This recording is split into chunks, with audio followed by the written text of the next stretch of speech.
another king.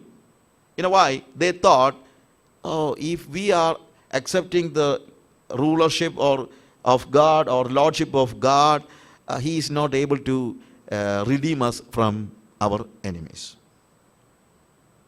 That's the reason. They needed to see something visible. They needed to see that somebody is there to lead them. They could not see God. The people who do not see God, they are always looking for something visible.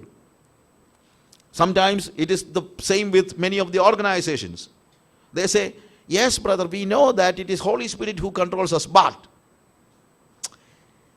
the Holy Spirit, we do not know when he is coming and going, so we will have a committee who will decide everything. You understand? We are not giving space to the Holy Spirit. Rather, we are happy with a council or a committee or things like that. We always want to make everything in an organizational way. We are not giving space to the Holy Spirit. Because it is not a reality for the people, and that's the reason why they are looking for something visible, right?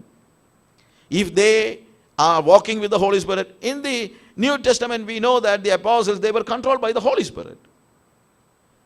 Of course, they had synods and things like that, but they always made sure that they are controlled by the Holy Spirit.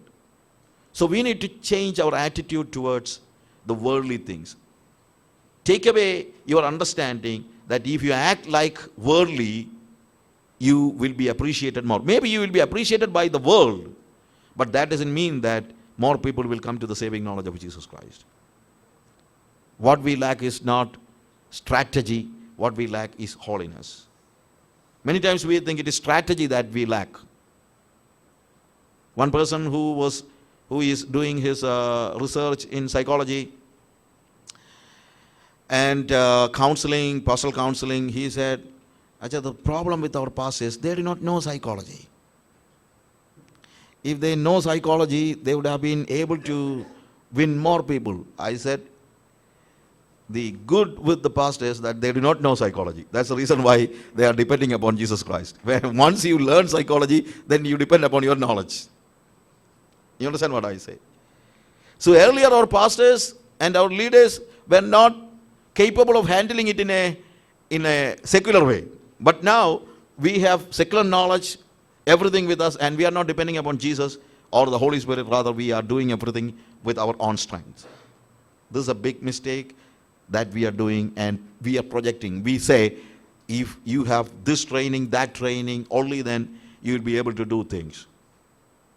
We had some Bible translation projects, and we had one guy in Arunachal Pradesh. He was not able to go for the training he had in the mainland. He was staying there for 2 years, and in that 2 years he made a dictionary of 1,000 words, and even he translated a miracle story of Jesus and a parable, and I asked him to print it, and he printed it and distributed it there. And he was trying to make some changes in their language and a lot of things, make them understand their language better. He did a lot of things. And the people who were giving training said, no, he cannot do it in 2 years. At least 7 years it will take for all these things. He did it because he did not have training. So we cannot accept it. The leader said, we cannot accept his work because he did not come for the training. I said, if he was coming for your training, he would have been doing it in 7 years, that I know. And I thank God because William Carey did not have this training. William Carey was making or translating Bible partially, at least, into 40 languages. That was not a perfect translation. True, it was not a perfect translation. But still, even after 200 years, almost 202 centuries, still the Bengalis are using the same Bible which was translated by William Carey, a person who did not have training in linguistics. I'm not against training and things like that, but don't think that just because you have training, you can do everything. What is needed is God's grace, and what is needed is dependence upon God. Training is needed. I'm not against that. But what is needed more is depending upon the Holy Spirit. So your training should not be a hindrance for you to receive the guidance of the Holy Spirit. Many times that's what is happening. We are trained, but we are not depending upon the Holy Spirit. Okay. Something I say in between certainly will help you, I think, right? Maybe sometimes I call it is out of syllabus. Something that I speak like this, it is out of syllabus, but that helps you more. The things that I speak out of syllabus helps us more in our practical life. So these people were expecting a Messiah who would be a warrior king. They needed a warrior. So every time they were expecting a king, even at the time of the Philistines, they were unable to fight against the Philistines, and they thought, yeah, we need a king who will fight against the Philistines. And they appointed, or even God appointed, and they got a king, of course. What was the name of the king? It was Saul. So Saul was a good warrior. Okay? And he was accepted by the people, all the Israel, as something like a Messiah, something like a Messiah, because they thought, finally God has given us a Messiah who will redeem us from our enemies. Who are the enemies? To them, it is the Philistines. But what happened? Saul was a failure. They appointed Saul because they expected a person who would redeem them from the Philistines. But what do you see here? Even Saul is fearing and snugging back to his palace, not because of all the Philistines, but just because of one Philistine. So the Messiah, who was supposed to fight against the enemy, now is feared of the enemy. So they thought, this is not the real Messiah. We need a better king who will kill the Philistine. So then they thought it is David. I'm just rushing forward. Then they thought it is David. And when David killed the Philistines, all those people think that he is the new Messiah. And that's the reason why even the women of Jerusalem, women of Israel, they were singing the song, what? Saul killed 1,000 and David killed 10,000. So they thought David would be a better king or a better Messiah. So what happened? They appointed David as the king. But do you think that David was a Messiah? Or do you think that he was always victorious? No. He did some very mischievous things in his life. Especially, he was the person who tried to tax people. And that's the reason why he was counting people, which was against the law of God. God never wanted somebody to tax his people. What's the problem with taxing? We are giving tax, right? So sometimes we say it is my house. But if you are not paying tax for 10 years, you will know whose house it is. What does it mean? Our house, our land, everything belongs to the government. So when we pay tax, we say that I'm not the owner of this property, but it is the government. If I pay personal tax, what is the meaning of it? I belong to somebody else. I'm a slave to somebody. That's the reason why we pay personal tax. So God was very furious when David was counting the people. Why? I was just thinking, hey, David did a lot of mistake, much bigger than counting people, right? But God was not so furious. Why God was so furious when he started counting his people? Because there was something behind it. What was it? It was taxing. And once you tax the people, you say, you are mine. That God never want to see. So David did grievous mistakes in his life. And even he was killing his own soldier, a faithful soldier, Uriah. And also he was grabbing his wife. He did all mistakes. He was using the power of the throne for his selfish motives. You understand? So people expected a better Messiah. And they thought Solomon would be a better Messiah.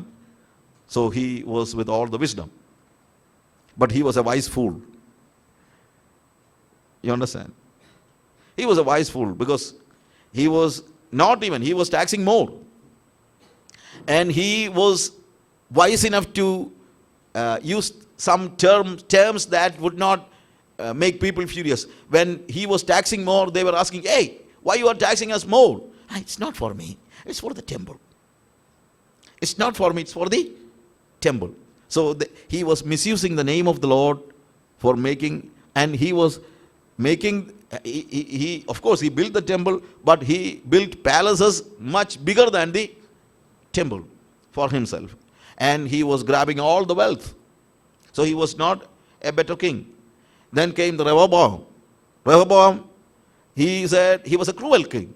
So finally, people understood, any man who is born of a man, any king who is born of a man would be like this.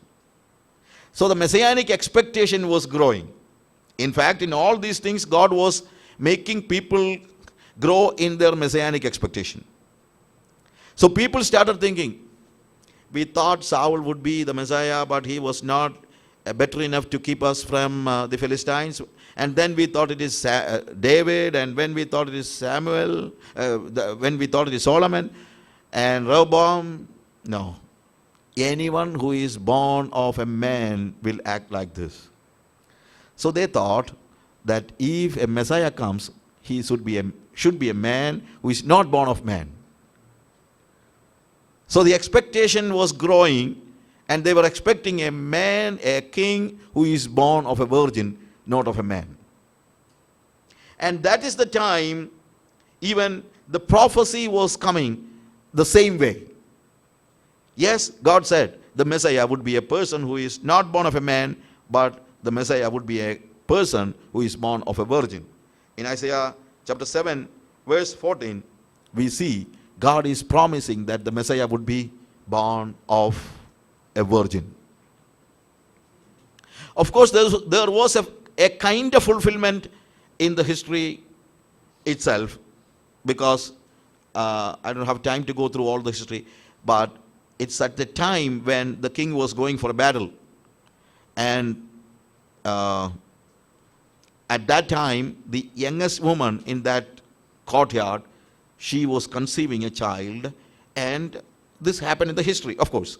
So that's the reason why I say many of the prophecies have a fulfillment at the time of the prophecy, and also it goes to it's a prophecy for the Messiah. So it was a prophecy for the Messiah, and that's the reason why in New Testament it was quoted as a prophecy about the Messiah. Jesus was born of a virgin. Jesus was not the son of Joseph, he was son of Mary. You understand? So the promise, the expectation and the promises were going together. And again, the messianic expectation was growing. The promises also, expectations was growing, and the promises also were given. Messiah would be of a divine origin. That was the next understanding that God was giving to them. He was not just a man who was born of a virgin, but also he is God himself, or the divine origin. In Isaiah chapter 9, verse 6 to 7, it says, he would not be like any other ordinary man. His name, that we see in 6 and 7, for to us a child is born, to us a son is given, and the government will be upon his shoulder, and his name will be called Wonderful Counselor, Mighty God, Everlasting Father, Prince of Peace. So the messianic promise, it got a twist. Earlier it was like a person who will redeem you from your sins or the enemy. But now it is not just a person, it is not just the seed of a woman, it is not even just a son of a virgin. Now the promise says that he will be God himself. You understand the growth of, or the progression of the promises that's about the Messiah. For this son will be Wonderful Counselor, Mighty God, and Everlasting Father, and Prince of Peace. Of the increase of his government and peace, there will be no end. You understand? It is an everlasting. That means his kingdom is not coming to an end in the age, it is an everlasting, it reaches even eternity. So he is of original, his divine origin was certainly described, or the promise was given. Even in Daniel chapter 2 verse 44 and 45, we see Daniel is interpreting the vision of Nebuchadnezzar, and he said, in those days God will send another kingdom.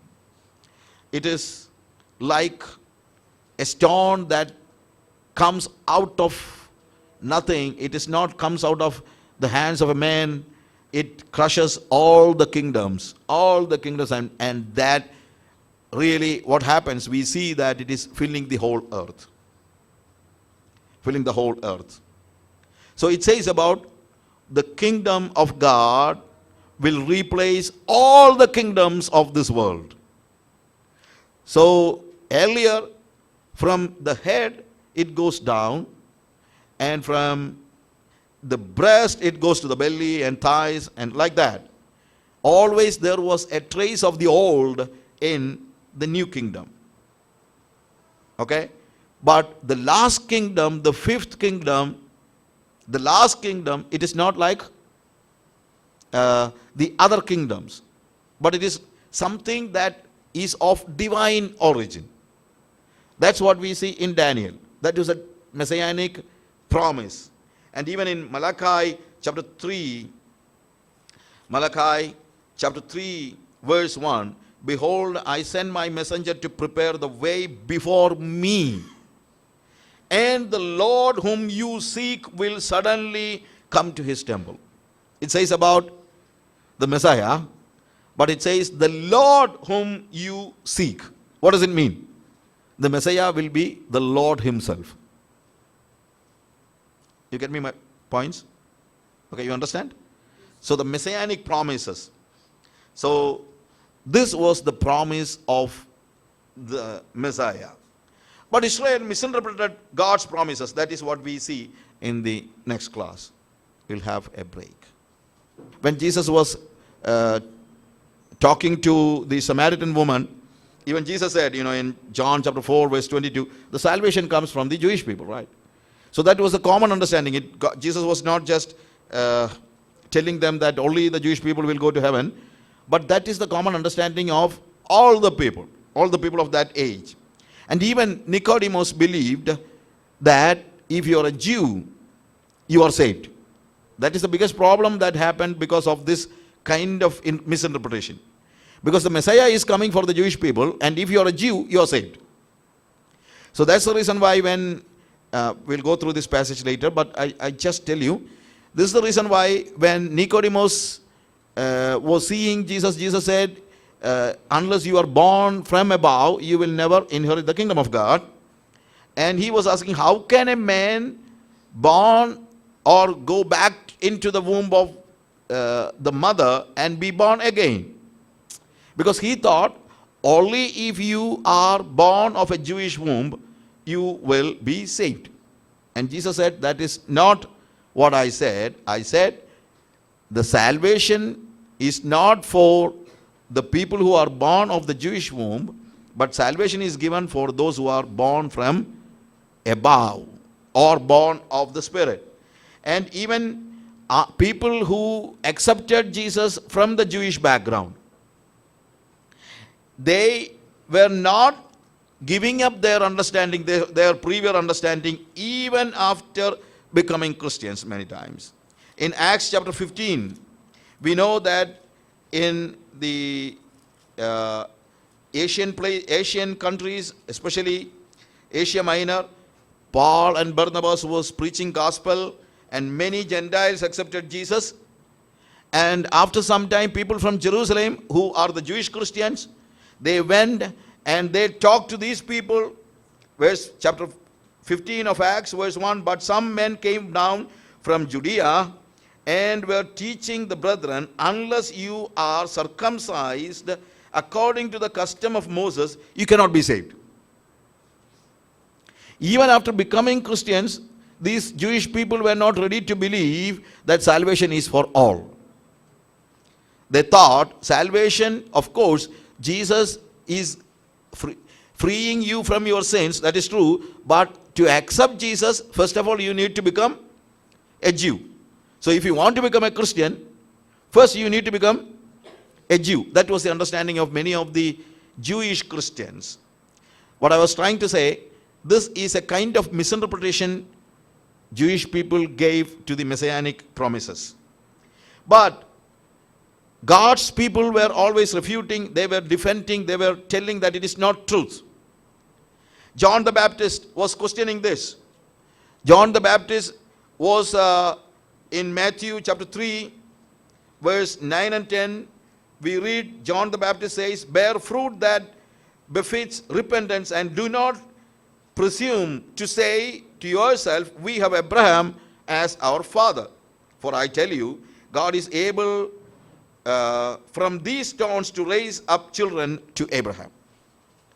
So John the Baptist said, you cannot be satisfied just because you are sons of Abraham. Your tradition doesn't assure you your salvation. So even Paul, in Romans chapter 2, verse 23, he says, for all have sinned and fallen short of his glory. It is not just the Gentiles, and also all the people. So, of course, they understood that the Messiah is coming, but there was another problem for their understanding.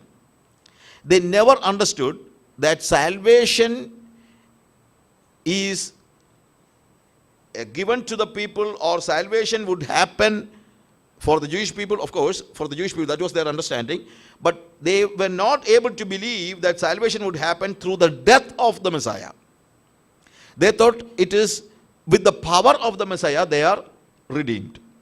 They could never believe with the death of Messiah salvation would happen. But prophecy was there. That's the reason why I said it is the question of misinterpretation. Prophecy was there. Even in Psalms 22, I'm not reading that passage. You know that it says about the death of the Messiah. Death. And also Isaiah chapter 52, verse 13 to 53, verse 12. Isaiah chapter 52, verse 13 onwards, when we read, it says about the death of Jesus Christ. 52, verse 13 onwards. Behold, my servant shall prosper, he shall exalted and lifted up, and shall be very high. As many were astonished at him, his appearance was so marred beyond human semblance, and his form beyond that one of the Son of Men. So he shall startle many nations, kings shall shut their mouths because of him. Verse 53, when we read, verse 2, for he grew up before him like a young plant, and like a root of dry ground. He had no form or comeliness that we should look at him, no beauty that he should desire. He was despised and rejected by men, a man of sorrows and acquainted with grief, and as one whom men hide their faces. And then it says about his own death in verse 10. Yet it was the will of the Lord to bruise him. And again it says that he was even buried with the rich people. A lot of things, all these passage says what? Says about a Messiah who is grieving and suffering, which was not the understanding, or which it was difficult for the Jewish people to understand. And even the disciples of Jesus was not ready to accept the death of Jesus Christ. In Matthew chapter 16, verse 21 onwards, when we read Matthew chapter 16, from that time, verse 21, from that time Jesus began to show his disciples that he must go to Jerusalem and suffer many things from the elders and chief priests and scribes and be killed, and on the third day he be raised. And Peter took him and began to rebuke him, saying, God forbid, Lord, this shall never happen to you. When Jesus said, and the previous passage, Peter said that you are the Messiah, the Son of God. And Jesus said, yes, I am the Messiah, the Son of God. And how I am going to become the Messiah? I'm going to become the Messiah not by sitting on a throne, but by be killed by the people of Israel. And then Peter said, no, that should not happen to you. Because even Peter and all his other disciples, they never wanted to see that their master is dying and saving. They wanted him to rule and save. Because that's the common understanding of the Jewish people. And but what is the reality? The reality, unless he die on a cross, or unless he die, he can never save people from the real enemy, that is sin. God can easily save his people from a neighboring country, but redeeming them from the sin, he needed to die. In Exodus, we see the Paschal lamb, and the blood of the unblemished lamb redeems Israel from the wrath of God. That's what we see in Exodus. The blood of the unblemished lamb. And in John chapter 1, we see John was showing Jesus to the other people and said, he is the Lamb of God. He's the Lamb of God. And even Paul says that he is our Paschal lamb. Okay? So, gradually they understood this truth. The disciples understood this truth. It is mainly because even in the Old Testament, we see a glorious Messiah and a suffering Messiah. And the suffering Messiah is the person who comes first. And the glorious Messiah, he is coming later. So the first coming of Jesus, it was a suffering king. That's what we see in chapter 2 of Psalms, and also the passage that we read, Isaiah chapter 52 and 53. Okay? That says about the first coming of the Lord. And we see a glorious king. In Isaiah chapter 9 verse 6 to 7, we see that he is the mighty God, wonderful counselor, a lot of things we see. It's a glorious Messiah. Even in Daniel chapter 7 verse 13 and 14, we see a glorious Messiah. So the glorious Messiah is the person who is coming for the second time. So many of the prophets were prophesying the suffering Messiah, but they themselves could not understand it. So the message, of course, the message was there. Don't think that it is something odd or new or something like that. The suffering Messiah, the promise and the messianic passages clearly says that he will suffer, even die. But people were not ready to look at that. They were always seeing the heights. It's like seeing a horizon. Suppose you are going to a horizon. Horizon is the last scene that we see with our eyes, right? So what we see? Big heights, hills. And when we look at the horizon, we see only the hills. And we think there are only hills there. But it is not just the hills. We see only the hilltop. But there are villages, there are valleys in between the hills. You get my point? But when we look from here, we are not seeing the valleys, we are seeing only the heights. This was the problem with the people who interpreted Old Testament. They were always interpreting the heights in the life of the glorious Messiah. They were not looking, or they could not see the valleys in between the heights. You understand, my friends? So that's the reason why many times the Jewish people fail to interpret the Messiah in a holistic way. That's why even in Luke chapter 24 we see the people who were going to Emmaus, and Jesus was coming to them and walking with them and asking them, hey, you people who are slow to heart, you are not believing all that the prophets said. You are believing the prophets, that is true, but you are not believing all the prophets have said. Because they expected only a glorious Messiah. And in Isaiah chapter 61, it says about the two things. It is the year of favor and the day of the Lord. And even in Luke chapter 4, when Jesus was introducing himself in Nazareth, in the synagogue, he was reading this passage and said, now when you hear it, this is fulfilled. What was the passage? Chapter 61 of Isaiah, verse 2, that God has anointed me to proclaim the year of the Lord's favor and the day of vengeance of our God. Both are a reality. Both are a reality. There is an year of the favor of the Lord. It's an year. And a day of vengeance of the Lord, or the wrath of God. So, Jesus came here to proclaim the year of favor of the Lord. That's why in Luke chapter 4, when he was reading that passage, he made a twist of that passage. In chapter 4, verse 18 onwards, the Spirit of the Lord is upon me, because he has anointed me to preach good news to the poor.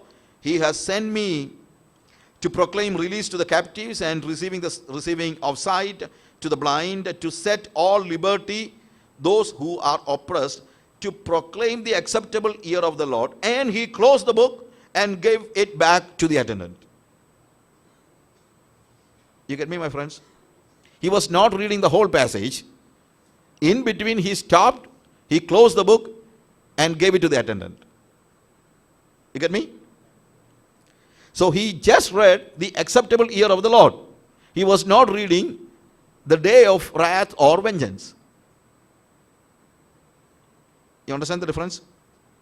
Even before reading the day, or even before proclaiming the day of wrath of God, he just closed the book and gave it to the attendant. Hey. And everybody was wondering why he was not reading all the passage. And he said, today, when you hear the message, it is fulfilled. The word is fulfilled. What does it mean? Jesus says, I came here to proclaim the year of favor of the Lord. But the wrath of the vengeance of the Lord is coming. But I came now to proclaim the year of the favor of the Lord. You get me, my friends? Jesus came here. The first coming of the Lord is not to proclaim the day of vengeance of the Lord. The first coming of the Lord was to proclaim the year of favor of the Lord. That doesn't mean that the day of vengeance is not there. It is there. But he is coming again. And that day he is going to proclaim, or it is going to happen, that the day of wrath or vengeance of the Lord, it is coming. But now Jesus came to proclaim what? The year of the favor of the Lord. That's the reason why we have, it's an age of grace. It's an age of mercy. And only now we can be saved. This is the day of salvation. And remember, it is an year, but the wrath is only for a day. The favor is for an year. If his wrath is for an year, then no one can survive. And the basic nature of God is wrath, is not wrath. It is favor. So now it is a day of favor. This is the time of salvation. And he came to proclaim this. So what I'm trying to say, both these things are related to the coming of the Messiah. First is the favor of the Lord, and then it is the wrath of the Lord. So the first coming of Jesus Christ, he came here as a suffering servant to make sure that the favor of the Lord is working. He suffered and he died, and that's the reason why we have the favor of the Lord now. But now we need to expect a day of vengeance. And that day, if you are experiencing the favor of the Lord, and if you are living with him, you need not fear the day of vengeance. The day of vengeance. Even in Malachi chapter 4, we see that a big furnace is prepared so that all the evil doers and wicked people will be thrown into that fire. That's the day of vengeance. And even John the Baptist, he was proclaiming the day of the vengeance. And that was the big difficulty that John was finding with Jesus. Jesus was not proclaiming it. So he expected the Messiah would come to kill all those people who are not repented. But that was not happening. Or John the Baptist was proclaiming the day of vengeance. He says, now itself the axe is kept at the root of all the tree that do not bear fruit.